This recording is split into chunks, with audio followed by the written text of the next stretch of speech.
What's up, Seekers? Tova here. I'm super excited for today's video. It's going to be all about a tool that I created for wellness and well-being, my whole health card deck, which you can see here. So this is how the card deck comes if you choose to buy it. It's available on Etsy and on Amazon. Comes like wrapped in plastic. These are the cards, and only ones that are not in this current deck that's right here. There are these two kind of like intro cards, so kind of like a welcome card. Just the back is basically the cover of the box. There you go.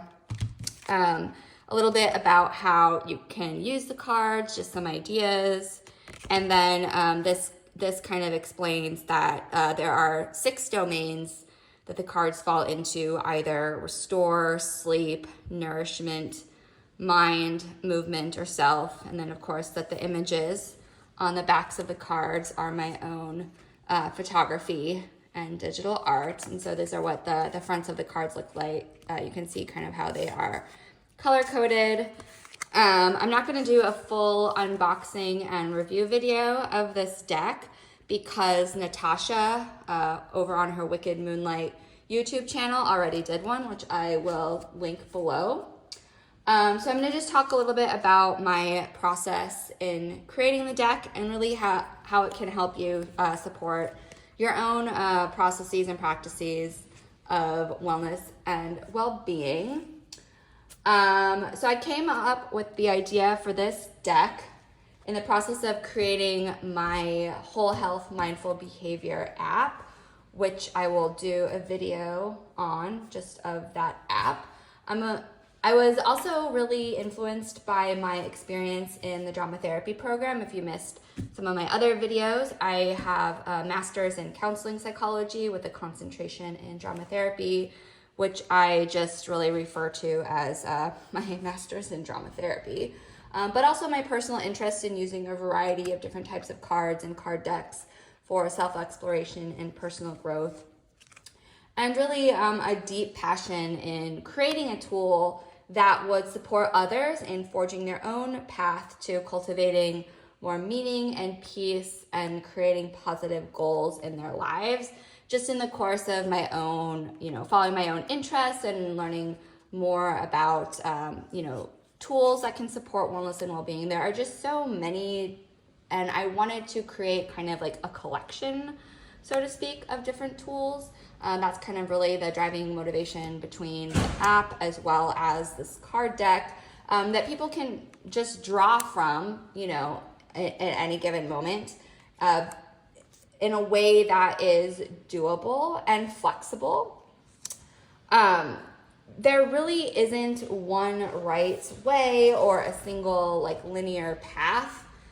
So I really wanted to present options, again, whether that's through the app or through, choosing a daily card that really allows for that flexible and personalized choosing, based on, your own context and your own goals, etc. So in this deck, there are elements of play, creativity, flexibility, of course, embodiment, relationships to self and other, and really this expansive exploration. And some of these are, of course, themes that are inherent to drama therapy. Just the whole experience of handling a deck, shuffling the cards, selecting a card, is really like a tactile and embodied experience in and of itself. This deck has a lot of different types of uses. It's just in and of itself a really great way to get started on a daily self-care practice. For example, again, the intro cards kind of talk a little bit about some ways to get started in using the cards, but you can simply choose a card a day and engage with it. And what I want to talk a little bit about today in this video too is that it can also, either function as an oracle in and of itself, or it can support, oracle or tarot readings by presenting something actionable that you might try in your life that is contextualized by an oracle or a tarot reading. For example, like in the context of a tarot or oracle reading, how might you then apply that practice or apply the practice of the card that you draw from Whole Health? Like, what is the significance of this practice in the context of your oracle or your tarot reading? So I want to go through kind of, I don't want to say it's simple, but it is a practice that you could do maybe as a morning ritual of integrating Whole Health with tarot. So to do this, you would use the Whole Health deck. Oh, and then I also want to just point out that the backs of the cards, all these images can be used as in and of themselves really to evoke your own kind of associations and your own meanings. They can function as prompts for art or for creative writing or journaling. And that's kind of, just using the backs of the cards, the imagery. Okay, but anyway, back to the daily ritual. So with this, I'm going to be using the Crystal Unicorn Tarot. You can really use probably any kind of tarot deck that you want to. I think this is kind of like a fun, playful deck that kind of goes along with like a lot of the color that's kind of inherent in Whole Health.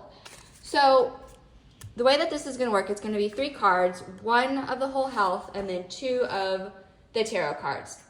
And so the way that the Whole Health card functions is this is going to be your focus for the day. It's kind of a focused action that you might want to find a way to integrate into your day. So, you can shuffle it however you want to. You can't see my face right now, but I'm not looking at these cards. I'm just kind of, moving through them. And I'm going to take the top card. So, coffee, and it's the morning right now. So put that down, and, of course. So, intermittent fast. So this is about fasting for at least 12 hours between the last time you eat at night and the first time you eat in the morning. Okay, and so now you're going to draw 2 tarot cards. And so the first card, this one that I'm going to draw right now, is something that you might want to try embracing to support the Whole Health practice. Okay, so the 10 of Pentacles. So how can this card support you in accomplishing or in doing or embodying or however you want to think about it, this practice? And then the second card is what you can release to support you in this practice. So here it is, the Queen of Swords reversed. So what does this signify of something to release in support of this practice? So side note, I just want to mention that I think that tarot, oracle, and other types of card decks are really powerful tools for self-exploration, and I'm definitely going to be doing more videos on that. And also my card play process, which I think I have a couple older videos. I'm going to probably be redoing those. Uses imagery cards like tarot and oracle, and I'm definitely going to be doing more videos on that. And then, of course, I have a blog post on card play up on my website, www.tovaabelmancoaching.com. So, okay, again, so that was it. That is just a really simple way to use Whole Health as a kind of oracle. This is the focus and intention for the day. This is something that if you embrace this kind of energy or this kind of an intention would support this practice. And the second card is something that you can release or something that if you kind of let go of would support this practice. And I will just read what this practice says, like I always do with these cards. Fast for at least 12 hours between the last time you eat at night and the first time you eat in the morning. For example, if you eat breakfast at 8 a.m., you should stop eating by 8 p.m. or earlier. During the time when not eating, you are encouraged to drink water and herbal tea. Not only will this allow you to discover other things to do in the evening besides eat, time-restricted eating has numerous health benefits, including weight loss and improved blood sugar levels, right? So right now I'm reading this and I'm kind of focusing in on that, discovering other things to do in the evening. So what does that look like for you? Is it, you know, putting time into a creative hobby, working with your, you know, oracle and tarot cards? You know, when you're not spending that time, you know, eating, what else can you be doing? So that's kind of how I'm just thinking about it right now in this moment. And again, this is something that could help, you know, and maybe you tune into some other element of this practice that's different for me. Just like when we're looking at tarot or oracle cards, you know, different people might tune into different elements of the card, the imagery or the meaning or whatever. And then again, this card is something that you might, you know, if you released it or kind of let go of it, what could support engaging in this? If you choose to, you know, totally up to you, whatever. This is really just kind of the sample reading. Anyway, thank you for watching. If you made it this far, of course, put a unicorn emoji in the comments, and I will see you next time.